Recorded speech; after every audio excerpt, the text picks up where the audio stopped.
will need to follow my voice as it leads you into a relaxed state of meditation.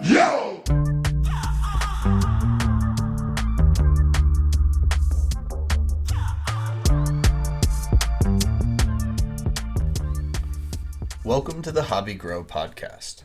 I'm your host, Ben Owens, hobby grower and ghostwriter for the cannabis industry. Each week, we'll dive into my network of growers, hash makers, breeders, and mentors to give you insight into their journeys as growers, plus information you can use to grow better weed and make better hash at home. Hit subscribe, roll something up, and let's get into it. This episode, we are joined by Renie Boss, Texas homegrower from just southwest of Houston. Renie got her start growing in the 80s, but took a hiatus until 2015 when she restarted her grow. After blowing out her tents with a sea of green, her grow evolved to her garage where she explores her passion for the plant daily. I met Renie through Discord and wanted to highlight her journey with the plant as someone who has been an active part of the hobby grow community. I asked Renie to join me today to talk about her journey as a grower, considerations when growing in Prohibition states, the impact hemp legalization and THCa have had on growers in Texas, and advice to other growers out there. Renie, how's it going?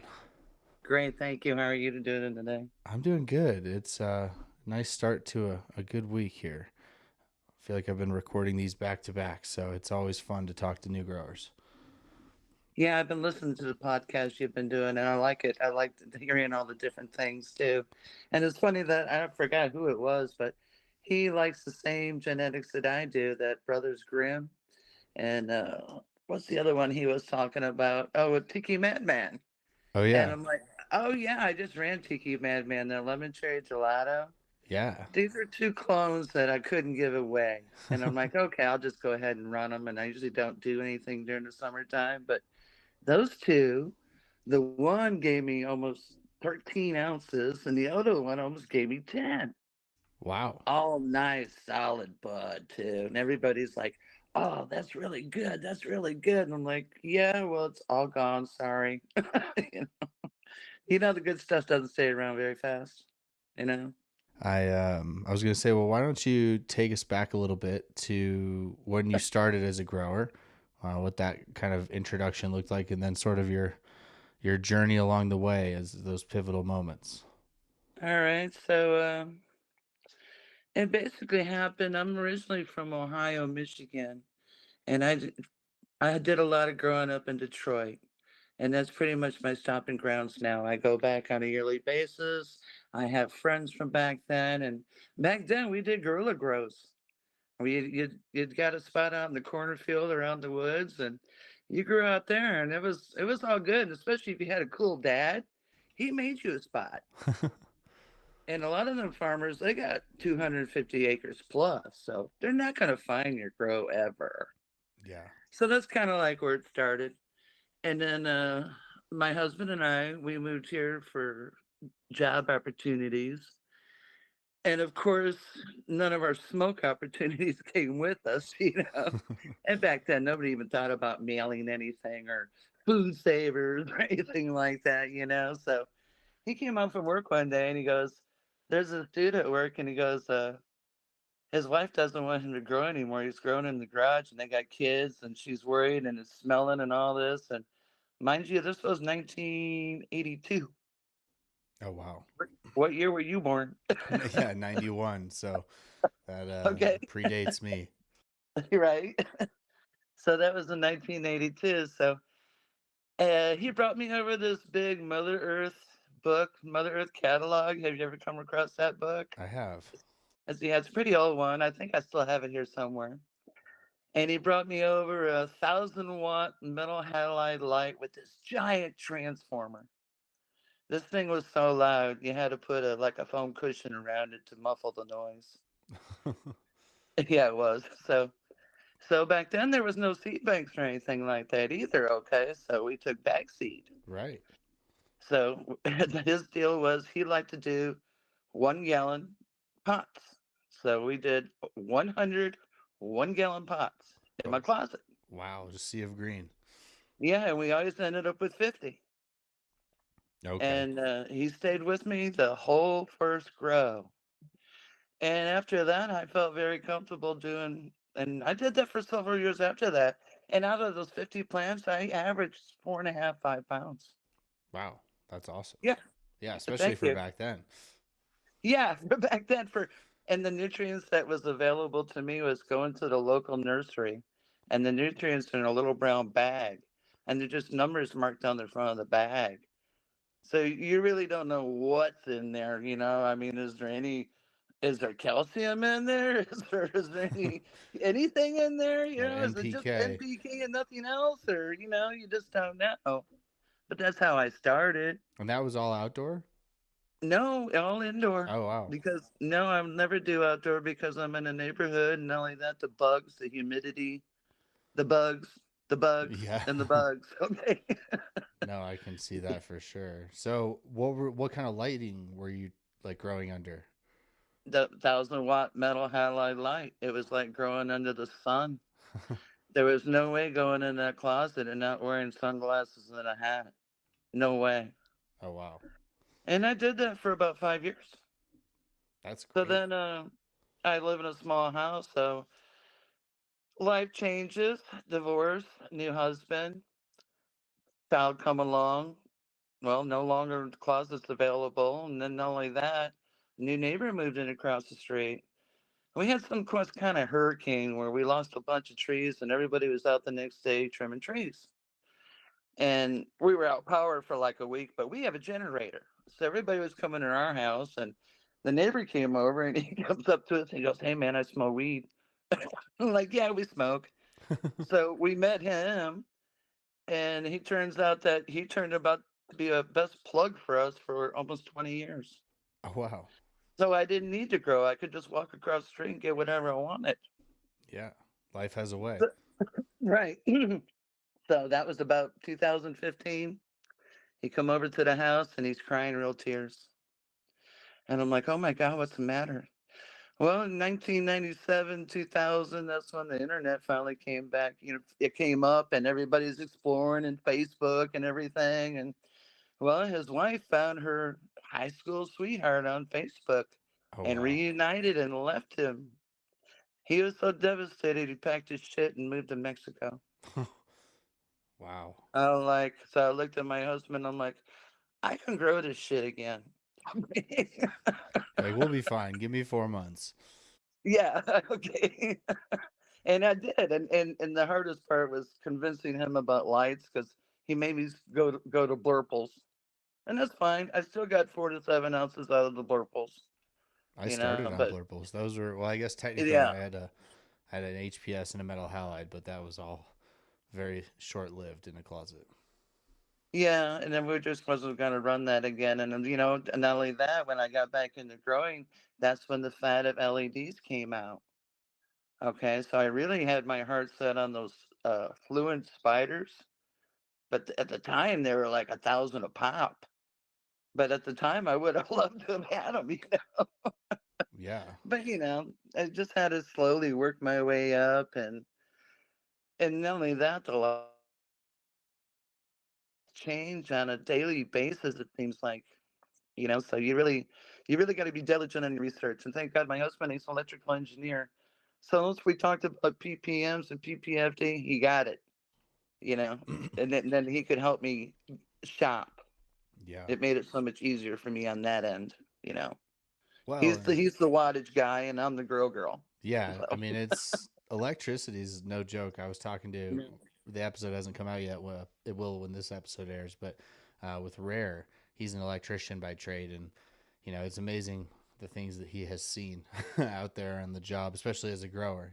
As a grow friendly electrician. So Yeah, yeah. it's wild what people will rig together. Yes, and my husband says the same thing too.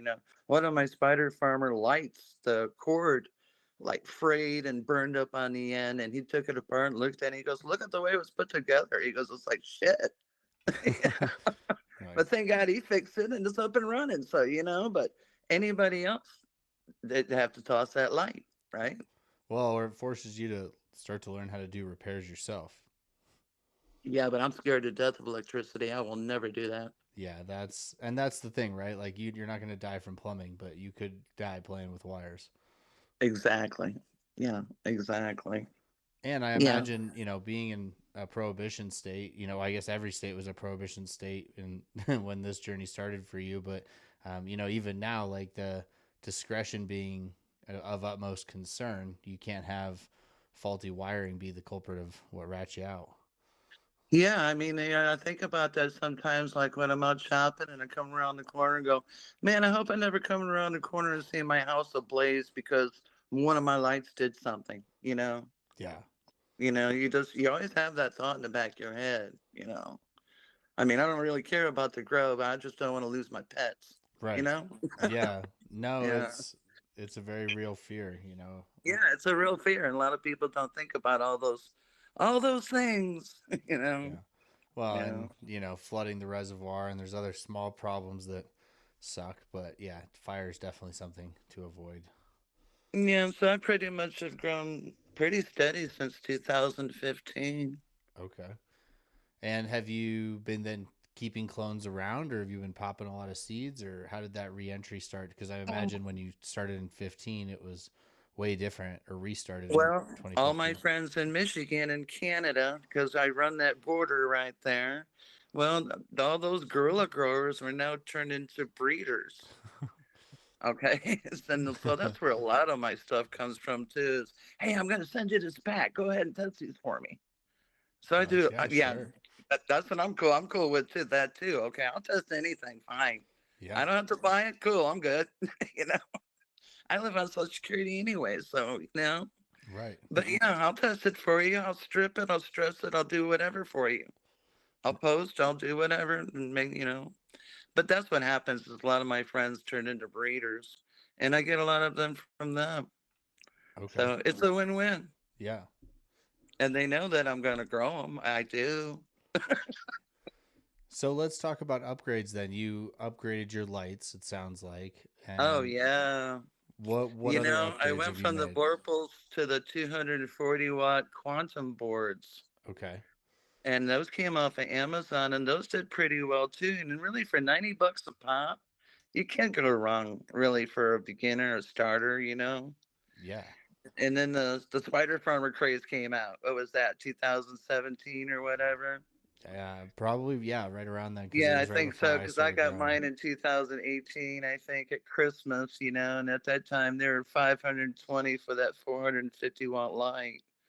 But the light doesn't reach the corners. The light's disappointing. Yeah, it doesn't fill a Okay. 4x4 tent. So their claims are very, very poor. So then it was a long time before I was like, I'm not going to sink any money because it was changing on a daily basis. Yeah, and then I'm like, I'm going to have one that fills the tent and one and done. Well, then meanwhile, my husband's talking to me and going, why are you even messing with these tents? Why don't you just take a room? And I just never even thought about that. I'm like, yeah, you're right. It's time to ditch the tents and take a room. I said, you know what? Instead of the bedroom, I'll take the garage. There you go. And that's what I did. I got rid of 4 tents and I have so much room and I can do anything out there. And is your And I, garage insulated, or do you like yes. controlling for heat? Oh, okay, cool. Because I was gonna say with the desert heat, I imagine that presents a challenge. Well, plus I have the air conditioner and I got all kinds of fans and I have the exhaust fan and yeah, it does. But I got the electrician that can wire me up anything. There you He go. put me all new outlets out there, one for the lights, one for the AC units, so nothing taxing on the breaker box. Yeah, because it is an older house. It was built in 1970, so Okay.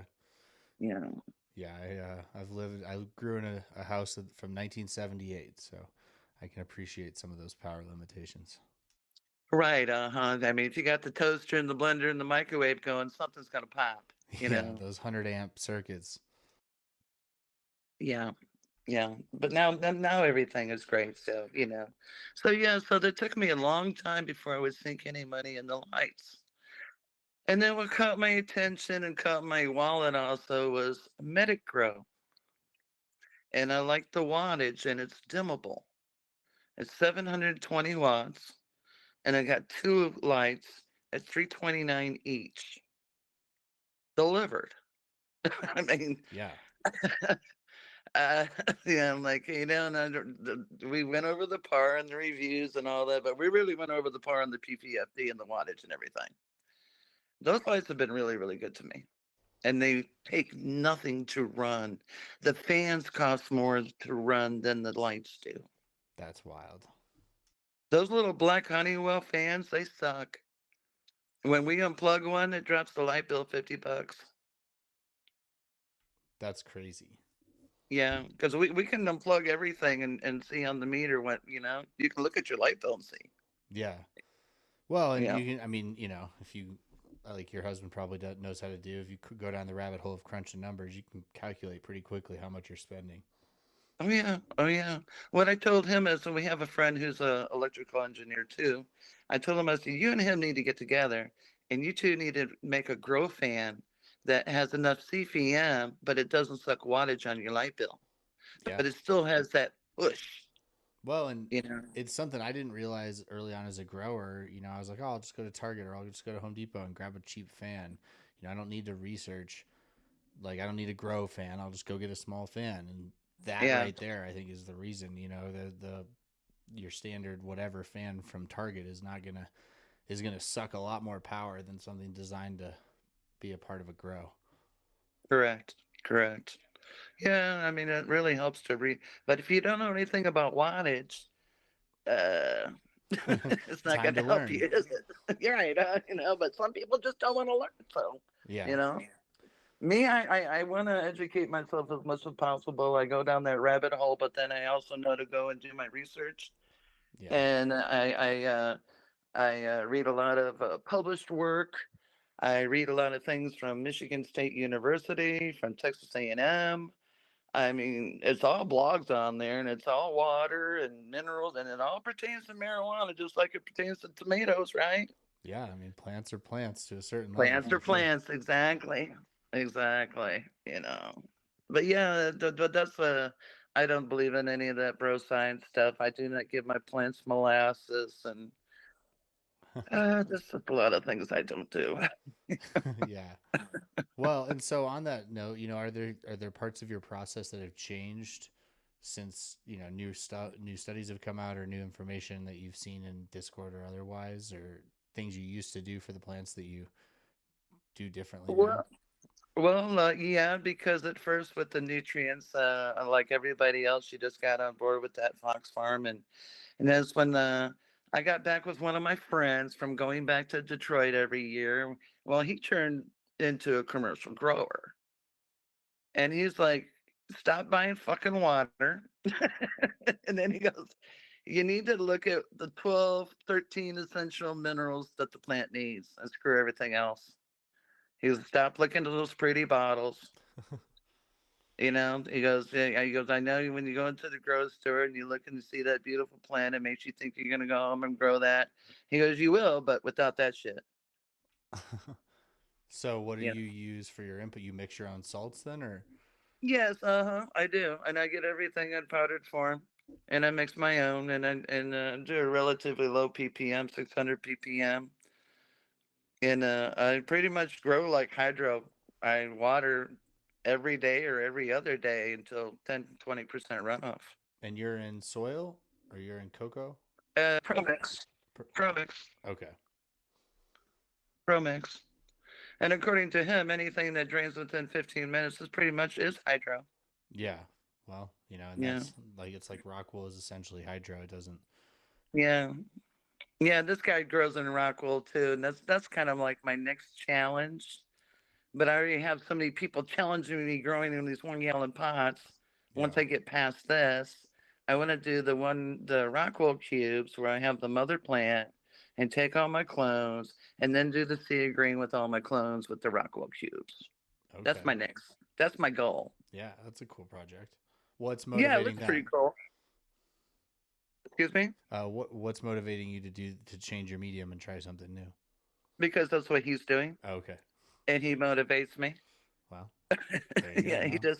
he motivates me. So I already told my husband when my husband passes, I'm gonna go move to Canada and live with this dude and his son.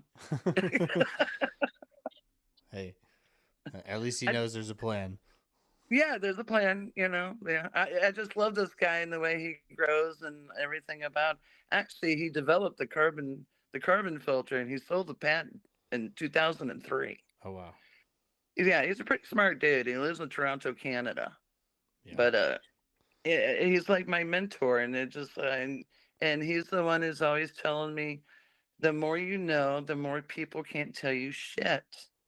And he's always preaching to me about reading, reading, reading, like the Marijuana Botany by Robert C. Clark, and reading all the hydroponic books by Howard Rush.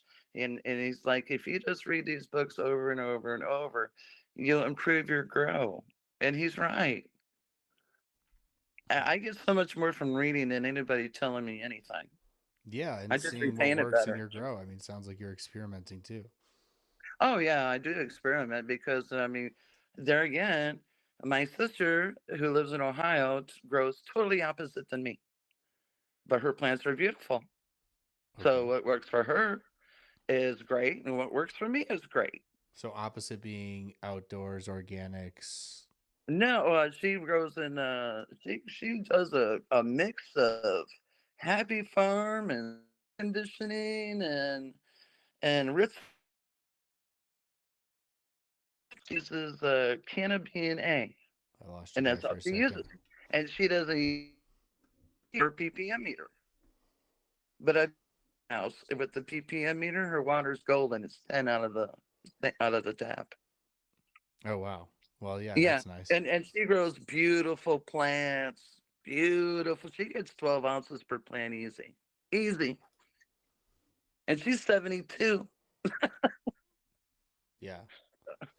That's grandma grows there. That's incredible. Yeah, that is I mean, I had a woman that I love to bring up on the East Coast that grew in one of my classes who she was a grandmother and just wanted to enjoy the plant. I And do. I really enjoy it. I love it from seed to that like first 3 weeks. How I can take it from seed. And then this story of everybody that I don't feed them until they're 10 days old. I'm like, would you bring home your baby from the hospital and not feed it for 10 days? hopefully not. Well, they do, but they just, I don't know where these stories get from that you shouldn't feed them till I pre-soak my plugs. I pre-treat my Pro Mix with low 200 ppm, and I let it sit there for about a week before I actually plant something in there. But there's the food it needs to take off. Right, it's got something there whenever the plant's ready for it. But a lot of people don't realize is how do you create matter through energy, and where do you get the energy through food? Right. You So have to you have to create it from something. yeah, it has to be created from something. Matter's not created out of nothing. So I see a lot of, you sharing other gardening as well in the Discord, whether that's vegetables or ornamentals. Was that something that started before you grew, or was that sort of a product of growing that got you into having a green thumb? Oh, well, I started growing early in life with my mom. My mom always had a vegetable garden and a rose garden. So that was just a continuation of doing what mom did. But mom didn't grow weed, but that was just a continuation of what mom did. And I'm Okay. like, well, I'm good at doing that. I love growing tomatoes and my vegetables, so why can't I do this? Yeah. And it's just so fulfilling to grow my own food. I grew enough cauliflower last year that lasted us 8 months. That's You know how much money that saved? yeah. That's a lot of cauliflower. Right? And it's like, and it tastes just as fresh as when I picked it because I food savor everything. You know? Yeah, I mean it's something that I didn't realize until I started growing. My wife is the gardener for sure, but just in experiencing the fruit and vegetables from our garden, from going to the farmers market, and then really having that pointed out to me the difference. It's a reminder about what we do in growing weed. It's you're not going to get that. You're not. It's like you can't get the same tomatoes at the store that you're getting from your home grow. No, You're not going to get exactly. that in Exactly. weed or Like, otherwise. like when I go to Michigan or whatever, even though it's legal there, I'm sending me my box. Yeah. It's gonna be my body, Like I'm prepared. I got this. Well, yeah, not only that, but nobody's got it like mine, you know. Right. And I don't want to be disappointed. So why be disappointed? Yeah. Just send yourself a box and you're good. You know. Yeah. Well, and it's something I'm reminded of. Like when we went to Europe, it was very much like a return to the pre-legalization days of like you get whatever you can, and you sort of forget that you don't know what happened until you got it. And honestly, it's interesting, but that's what made me sort of okay with, like, when I visited Texas. I was in we went to Austin earlier this year for my buddy's bachelor party, and I was stoked because of THCA and the very rampant scene that seems to be developing in Texas. And a lot of the critique was like, you don't know how that weed was grown, you don't know, or whatever, you don't know how that hemp was grown. And it's like, right, but like I just did this in Amsterdam. I bought 5 grams of weed in a Tupperware container that I have no idea where it came from. Like, I'm hoping for the best and accepting that I just want to smoke some weed in the coffee shop. So, um, Right, right, yeah. but I'm it's, not a weed snob at all. I'll smoke anybody's, and I just nobody smokes like I do. See, yeah, so I mean, you pull out one, and like I'm looking for the other one. So yeah, I just might as well bring my own and not hurt anybody's feelings that I'm smoking all your smoke. You know. no, absolutely. I went backpacking with a buddy and I rolled 28 2-gram joints. Fan, we went backpack Perfect. for the You're weekend. my kind of guy. He was like, we're gonna smoke all? I was like, we're gonna smoke all of these 100%. 3 days, yeah, Yeah, we'll smoke all of that, these. that's the day of fishing there. Yeah. So that was a good time. But Hell how yeah. how has that changed things for you in Texas as far as the community and just the openness as it relates to growers and consumers? Has that had a large impact, this, hemp wave? Well, for me, it has opened up quite a bit. But the hard part for me is that I'm old. Okay, so it looks funny, grandma coming at you looking for, something, you know what I mean? Yeah. Yeah, so getting into these groups like the Houston High and stuff has been wonderful because they don't look at my age, they look at me as a person, Yeah. so I go to those events and stuff and it's great. I love that. It just blows me away that I actually have a place where I can go and go shopping if I need to. Yeah. Where that never was around here 20 years ago. Nobody even talked about it because you're going to go to jail. Yeah, But it's it's crazy come seeing some of quite a bit. the events you guys throw down.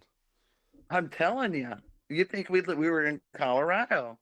Yeah, I mean, and It's like, honestly, it's Colorado doesn't even have a lot of that anymore. We're on the other side of that bell curve. really? Why Yeah. is that? I was talking about this with a couple friends. 2016, 2017 was when I really got into the cannabis scene in Colorado, and they were 3 years into rec, but at the same time there was still a lot of gray area and of enforcement, Mm. especially. And so events were pretty open, consumption events in particular. There were a lot of places that you knew you could go. I mean, we used to pull out the dab rigs at PF Chang's in Denver and just sit at the table and dab. Well, um, that's nice. yeah, and like not every restaurant is cool with it, but that was sort of the one end of the spectrum. And then we saw that as they tried to really take legalization seriously, they also sort of realized that they couldn't just openly allow like clubs and venues to just have these sort of farmers market style events that were great for connoisseurs and great for the heady consumers and people who knew what they were looking for and weren't going to go to a dispensary. But um, the belief was that it detracted from legal revenue, legal taxes, legal Right. operators. And when I threw events, actually, it was one of the things I talked to about with sponsors was, are you comfortable being on the same bill as a unlicensed brand? And generally speaking, the answer was no. And if it was yes, it was like, personally I don't care, but as a brand, like, we paid $10 million to be licensed. Like, how come this guy who's making shit in his kitchen is able to be on the same Yeah, roster. yeah. Well, everybody wants their money, but if they didn't get raped to begin with, we'd all have to be able to do it. So, Yeah. No, it's and that. it was tough, you know, it's That's and another reason why to grow your own. yeah, it's an absolute reason to grow your own, and the freedom to know that no matter where you are, you can have access to quality, you know. Might take you 4 months, but You're right. You're so right. You're right. have Yeah. there been more people that are open to cannabis in Texas since the hemp wave has started, like just as a Oh, whole? yeah. Oh, yeah. People in general, especially my age, where Yeah. some of them before I couldn't even talk to them about it. Now I can feel them out, and they're like, oh, okay, I see the light. They say the medicinal properties now that they're older and that they're in pain, Okay. okay, and they can't sleep at night and stuff like that. Now they can walk into any store and purchase it or purchase Yeah, something. and not feel bad about it or whatnot. Yeah. But yeah, a lot of people my age is like, I feel pretty lucky in that area because I've been smoking probably since I was like 12 or 13, Okay. and I don't have any problems. I don't Yeah. take not one pill prescribed to me. That's huge. Okay, so Yeah. so I retired 5 years ago. I've worn glasses, or I've worn contacts since I was about 20, and my eyes have always been minus 6.50. So I went about 3 months ago, get my normal eyes checked after 2 years, and I told the eye doctor, I do everything in contacts you're not supposed to. And he's sitting there, he's looking at everything, and I said, what's going on? He goes, I'm dumbfounded. He goes, your eyes have gotten so much better. Now, how can this be? Okay. So on the way home, and I so badly wanted to tell him because I'm sitting there thinking of everything because this is how I diagnose my plants. What changed? I started smoking a lot more weed since I retired. Think about it. What's Yeah. the variable? What changed? Nothing else has changed except my intake of marijuana. Yeah. And Well, my eyes have gotten that much better at 65. They're supposed to be getting worse. yeah, I mean that's a huge improvement. I so badly wanted to tell him because he was beside himself. Yeah. but Well, but my family thinks I'm nuts, but come on. What changed? yeah. I mean we really have no idea what this plant can do at, you know, at a certain level. No, and I really believe because I've been smoking it for so long and I've been smoking homegrown, not from the dispensary, that I don't have blood pressure and I don't have all these, like all my friends. Oh my God. I'm like, why do you guys move so slow? And I'm not moving that fast, but they're like between 80 and death. And I'm like, but they didn't smoke all their lives like I did either. Right. So I'm always sitting there wondering, is there something to this more than what we really know? Well, and compared to other vices, right? You know, compared to tobacco, compared to alcohol, compared to, pills, like whatever it might be, I was talking to somebody today about how I continue to think alcohol might be one of the most dangerous and most harmful drugs out there. Yes, You know, yes, and forever it's been the pot smokers who've been demonized by the beer drinkers. But yes, yes, at the end of yes, the day, yes. there's a whole lot more health risks with regular Well, the drinking. pot smoker never ever gets mad and beats the shit out of anybody. Yeah. Ever. Ever. But that beer drinker will take everybody out and Oh not yeah. even remember doing it. Yeah. Well, So, and the withdrawal, right? Like alcohol right. is one of the main substances where you can die from the withdrawal. Draw. Yeah, you're right about that. So Yeah. Yeah. it's Yeah. crazy It's deadly. stuff. You can't die from weed withdrawal. You might be cranky. You might not be You're right. happy, but You'll get over it. yeah. Yeah. You'll get over it. Oh Yeah. man. Well, I wanted to talk a little bit about your grow setup. So we went through your first grow setup was a closet with a metal halide light Yeah. uh, in Fox And then I Farm. went to all tents. Okay. And And so what let's talk about that because I had a buddy that I was talking to on the podcast that talked about how when he went to set up his first grow, it was cheaper for him to set up rooms and just like, build them out with 2x4s than it was to set up tents. So what made you go the tent route? because I could grow more plants. Okay. I can, my plants are so big, I can only get four in a tent. That's only 60. I'm not comfortable unless I'm doing 30. Yeah. Really, I just, I know I'm crazy, but I'm just not. Yeah.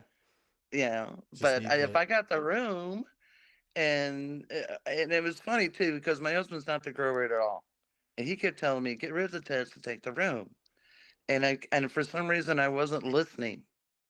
And then he took me out in the garage one day and he showed me all the room. And he's like, "Look, we can hang the lights here, and I'll build you racks." And I'm like, "Okay." And I just got on board with it, and I ended up giving all those tents away to fellow growers on the Houston High. So they got repurposed, recycled, reused, and I ended up pay it giving away a forward. lot of my lights too. A couple of people across the country, I was like, "You pay shipping, I'll send it to you." You know, That's wild. yeah. But Yeah, it hey, wasn't too much for him. It was like $22 was the most for one light. yeah. And that's everything to somebody who just needs a light, right? Absolutely, yeah. I've saved probably more on the hash buying side as far as buying used gear, but without question, there's money to be saved paying it forward. And Uh, I've saved so much money by growing my own, and then my friends who want to purchase some sometimes, it's like it's really not for you, but I will help you. But you know, occasionally there's extra, but it's few and far between because this is, I never tell them exactly how much I have. Okay, yeah, yeah. Never show your full hand. no, Like, no, this is it's funny. Like I am learning to appreciate that more and more with the growers in my life. That the gift of homegrown is something way more special than I think people realize because it's not just like, hey, here's an eighth of weed. It's, hey, here's a portion of what I grew for myself that was intended for me that I'm sharing with you. yeah, I'm sharing my love. Yeah. And my time and, my all of it. It's Yeah. it's a very But cool. yeah, it's my love. I mean, it's my passion. My two passions are cooking and growing. And I Okay. don't know which one is supersedes the other. But those Okay. two passions, I'm cooking every day and I'm growing every day. Yeah. No, I love that. I love to hear that. And I see you posting food regularly. So I know that if you need photo proof, check it out in the Discord for sure. Right? Well, so you moved from the tents then to the full garage setup. Um, Yeah. what lights are you running now? Remind us. Now I'm just running two 720-watt medic rows that are dimmable, Okay. 8 bars.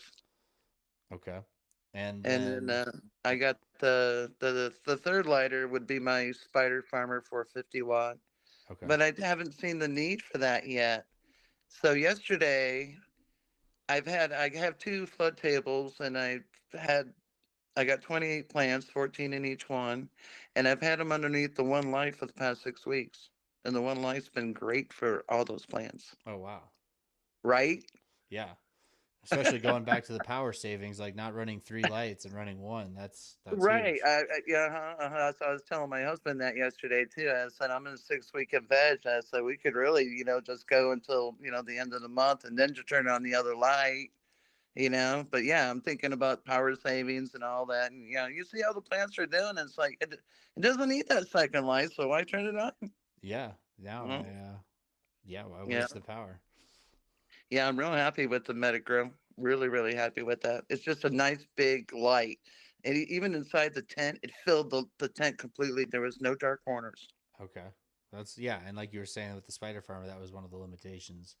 Yeah, you could definitely see it, and it sucks a lot of power too. So what nutrients then are you using now? You're mixing your own. Is there a particular supplier you like or a Yes, recipe I that you've use found or yes I use Grower Science out of Toronto, Canada. okay.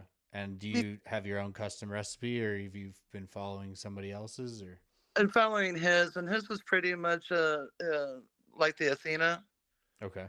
If you look at the numbers, they're pretty much pretty close. Okay. He's got a couple more little higher magnesium, a little higher calcium, and a couple other micronutrients in there. But he's a lot cheaper than Athena, even shipped.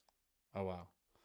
Yeah, And that's made here and available in the U.S., or you're buying it from Canada and having it I'm shipped? I'm buying it from Canada. Okay. So there was a horror story with the tariffs going on.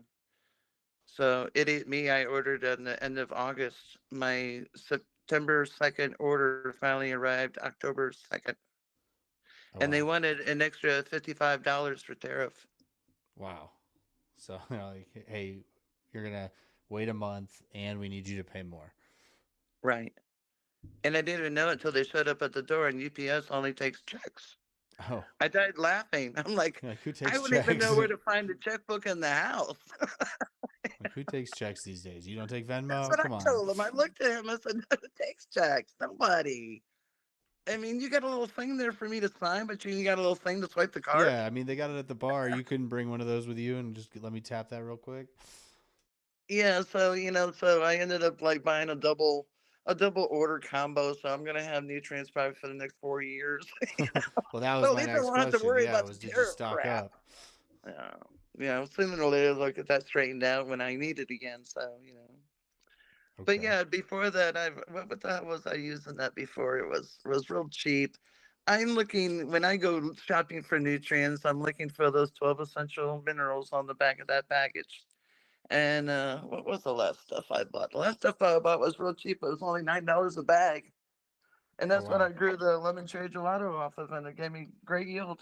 Everybody loved it. Nobody knows. Right. I mean, it's not all about that pretty package and all that, but what your plants need. Yeah. And you're in Pro Mix now.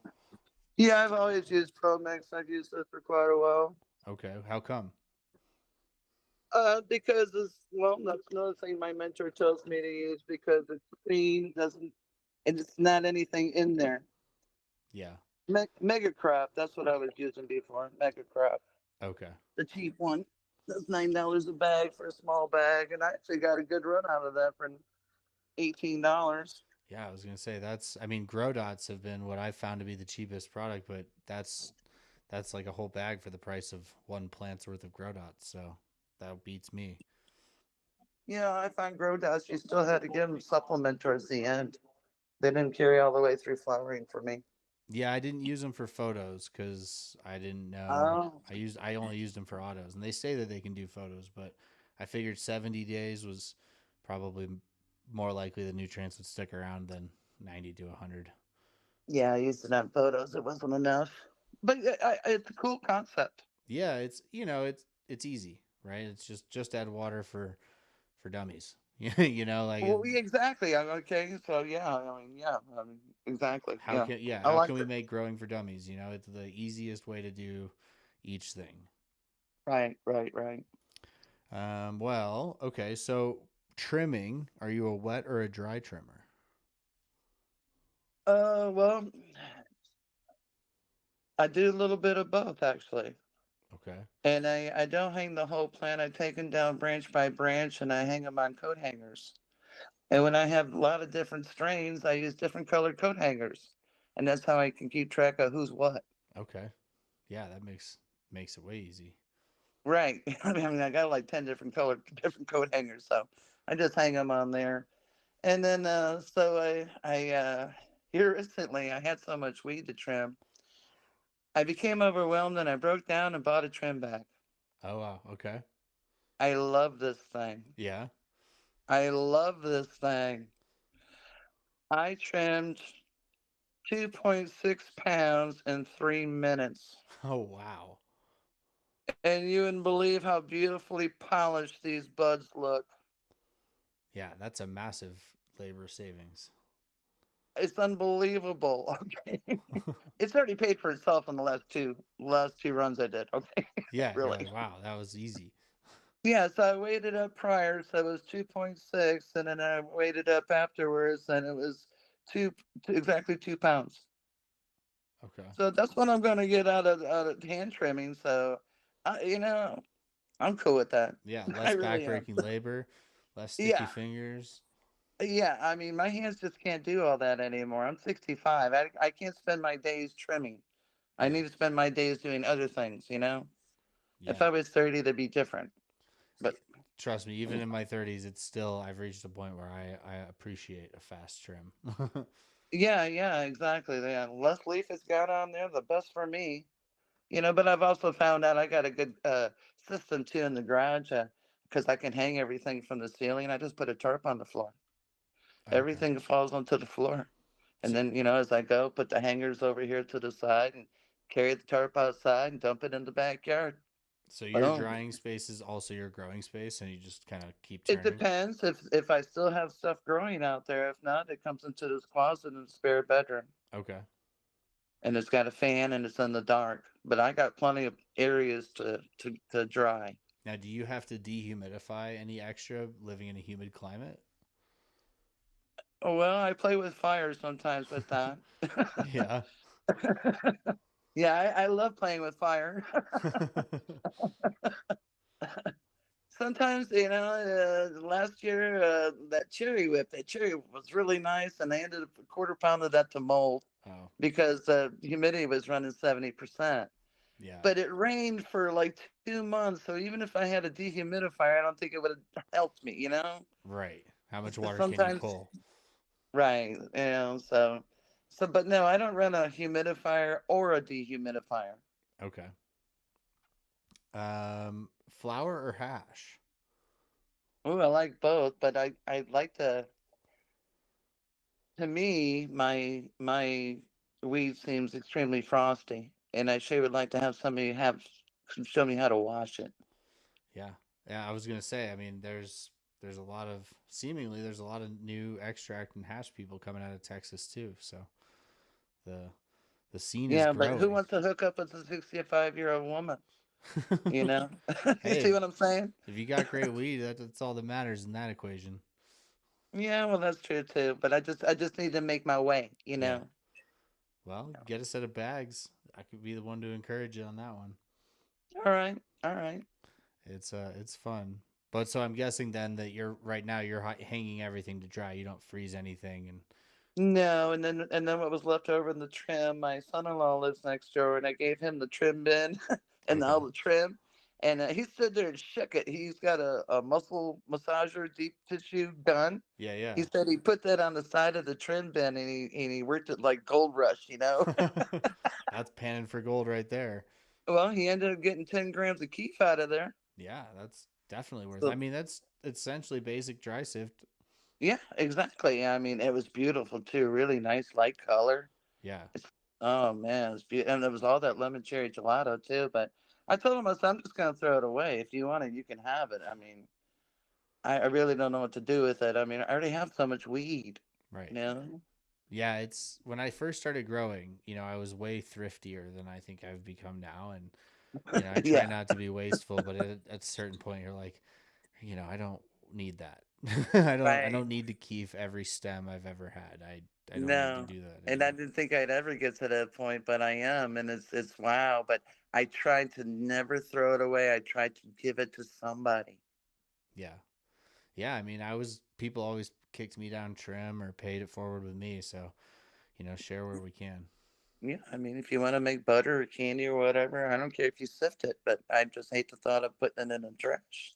Oh yeah, it's even today. I'll like look at the trim tray and I'm like, "Are you sure we don't need this for anything? You sure we don't need to put this in a freezer bag and stick it next to the other freezer bags of trim we've been holding on to for no reason?" Right, right, uh, right. so, what is your preferred type of concentrate if you're consuming concentrates? Rosin, Okay, yeah. rosin. All right. So let's talk a little bit about the genetics you're running. What are you running right now? Wow. Oh, well, a lot of it is from my friend out of Lincoln Park, Michigan, Okay. and testing a lot of his. And of course, I'm doing black leaf genetics again. Okay. You know, black leaf out of Canada. I do not. Okay, so yeah, doing a lot of black leaf. I got a Texas Lake, Texas. Funny, out of Canada, and all his stuff is named Texas. Okay, Yeah, yeah. so Texas glue. I'm such a glue head. I got to do anything with glue. I'm doing a Sapphire Sparkle from Exotic. I got a Gary Payton Oreos from the world's most hunted pheno. What else I got out there? Of course, I'm doing that Dante's dessert again. from Tiki. Oh no, I'm not doing any tiki now. That Dante's is from that guy in Detroit, Michigan, Okay, Majestic Seeds. Yeah, I had a few testers. that's Yeah, awesome. yeah, it's. I think it's like 11 different kinds, 11 different breeders. Okay, But it's like four of them are black leaf. okay. So hefty place in the garden. Excuse me. I said a hefty place in the garden. Oh yeah, So, are there any particular breeders that you? I know we started talking about this almost right off the jump, but that you would recommend to other home growers who are, looking around and curious about what maybe they should buy. Maybe they don't have access to testers from the homies. Brothers Grimm and Brothers Grimm. Everything I've grown from them has been really big yielding plants, and they always have cool specials on their site. They have like $10 tester packs. You don't know what's in there. Who cares, right? Yeah, Yeah, I play mean, a little roulette. if money's tight. Yeah. But so far, everything I've got from them has been really good. And I'm really on the hunt for Tiki Madman Pirate's Milk. Okay, well, And so far, I can only find a couple of strains that's mixed with that, but I want the Pirate's Milk. I've yeah, had that flower and I'm in love with that flower. gotta hunt that clone out. Yeah. I keep telling everybody. I'm trying to get it from the guy in Maine who runs it. Well, if anybody's listening and has that cut, definitely reach out. Yes, please do. Please do. But Well, the genetics that's most been disappointing to me in the past 10 years has been in house, oh wow, and it's like every other run, I get a Hermie, yeah, and it's that deadly third week. Yeah, I always call it the deadly third week of flower. yeah. But it's just, and it'll be the same pack. It'll be this time it Hermes, the next time it didn't. Run it again at Hermes, next time it didn't, and it didn't. And I'll buy and stupid me, I'll get another pack, and it does the same thing. Well, Ugh. And I said, no more sometimes you got within to touch house. the I'm done stove a with couple them. times. And I'm not happy with lid either. Yeah. Lost in translation. Those have been really poor for me. Yeah, I actually had really bad luck with exotic personally, but Uh, I have a lot of like every cut I've ever had or every like hash or flower from it has been phenomenal. But actually popping the seeds, I've had really terrible germ rates. Um, I chalk it up to old seeds and maybe a newer grower, but everybody else seems to be finding fire in those packs. So do you know what the farmers accept as a acceptable germ rate? 100%. No, they accept 60%. Okay. So we cry over one seed not popping. Talking to a farmer, you I know. I had 1 out of 24 germinate, so not Oh super goddamn, awesome. I'd be Yeah. pissed. Yeah, I But can see that. old seed stock, trying to hunt for some of those harder to get Yeah. varieties. So Yeah, yeah. I'm not a hunter like that. To me, I get the ones that are memorable, the ones that I really like, and I keep a journal. And if I come across that again, and I got one guy that asks me all the time to grow this one that I get from Canada called Painkiller, and they're reg seeds, but he's like, I just love that. I'm like, okay, I'll get you maybe next time, but there's some that are real memorable that I'll run again, or I'll run and run and run so are because I just you love that do you flower. maintain a stable or do you sort of just pop as needed from the same packs? I thought this needed. Okay. And then everybody's always sending me packs too. So Right. yeah. And there again, I have so many packs. If anybody out there needs some seeds, I have plenty to share. Yeah, no, that's awesome to hear. Um, what's keeping you excited about cannabis these days? I know you've mentioned a few different times in your life and how you've evolved with the plant. Like, what's keeping you excited about the plant today? What keeps me? I belong to quite a few grow sites. One of them is a woman's grow site. It's called Ladies That Grow That 420. And yeah, I'm not a moderator or anything like that, but I'm pretty active with them. So that keeps me excited to help new growers get on board. Yeah, And absolutely. I've helped a few of them. Then they'll message me and send me pictures of their plants, and then they're like, I couldn't do this 10 months ago, and like you had it in you, you just needed to be shown the way, you know. And then some of them are willing to learn, and some of them are not willing to learn. Little kick in the ass and a pat on the back, and somebody checking Yeah, in. yeah, exactly. Well, a lot of them forget about science. They forget about photosynthesis. I mean, I know we all planted that seed in that styrofoam cup in fifth grade, did we not? Right, yeah. And we all seem to forget it. It's And as soon as amazing. that plant starts growing, we're ripping off the leaves and yeah, and I'm like, wait a minute, how do you think photosynthesis happens? And they go, what's that? And Yeah. I'm like, oh my god, Those solar panels, you're ripping off the plant. yeah. It's like I know I learned it in fifth grade. Yeah, Yeah, I know. it's amazing what we learned like in biology in elementary school and middle school, and like that years later we're like, oh man, that would have been, if I'd just paid attention a little bit more, maybe that would have helped me in the grow and I wouldn't have to relearn this. Right, right. Growing is not that hard. It's just understanding the needs of the plant and understanding all the essential minerals that the plant needs. Yeah. And, having a plan and following it. Yeah, having a plan. Yeah, yeah. I write everything down every single day. It only takes me a second. Right. And Yeah, then you can and I reflect keep back and all of them. see. I keep all of them, so I can always go back and go, what did I do last year? And what did this plant want? And yeah, it just helps. Yeah. No, I mean, what better way to look at your own data? Right. And I'm the only one who can read my own chicken scratch anyway. Right. Uh, Well, and I've been using the same Google spreadsheet since I started growing. It still says first grow feeding at the top. oh, And that's cool. it's just been an ever running document that eventually will be too big for Google. Yeah, I never found myself going to sit down and putting that in the computer. So I just have these little notebooks that I buy. And I just, when the page gets full, I flip the sheet and go to the next one. And That's, when the whole book is full, I just put it in a box and save it. yeah, tried and true. Yeah, yeah. Well, Works for me. if you were to give any advice to other growers, whether they are already growing or considering giving growing a shot, what would that advice be that you might have for them? Invest your money in good lights and educate yourself. Don't go down that rabbit hole. Don't watch YouTube. Try and educate yourself as much as possible and try and sift out all the bullshit. And then what works for that guy might not necessarily work for you.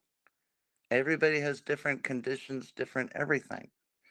Basically, it's all the same growing, but there again, like I said, my sister grows totally opposite from what I do. Yeah. So No, you and can't always compare apples to apples, apples to oranges. find what works for you. Right, uh-huh. Yeah. But that's the hard part is what finding out works for you. Where did you? I know you recommended a few books, Robert Carnell Clark, and a few others. Do you have any resources that you regularly recommend to people? Well, there again, I go to MSU, it's Michigan State University and Texas A&M. On their blogs, they have a lot of recommendations on there too. Just in the agriculture departments? Yes. Okay. No, I think that's great. Yeah, I mean, Texas A&M is right here, agriculture and mechanical. I mean, I can't get any better, right? Yeah, and they're doing a ton of research too on Yes. HLV, and they're doing what they can for sure for the plant. And this is all published work. This is not YouTube. This is not somebody's opinion. This is published work. So, I mean, it's truth. Yeah, it's it's great to see these institutions finally being able to put that foot forward and really start to do more research than just using very low grade confiscated street samples. Yeah, well, that's where High Times was. They were just doing all that. Yeah, And that was Great Magazine at the time because that's where you got all your information from because there was no information available. right. The weed Yeah. index, like what is the cost of weed all over the place? Right, right.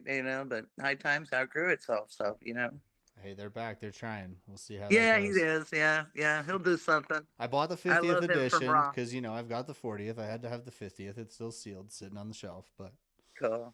you know, I'd love to go work for Raw. yeah, it'd be cool. Raw is a force to be reckoned with in the rolling paper space.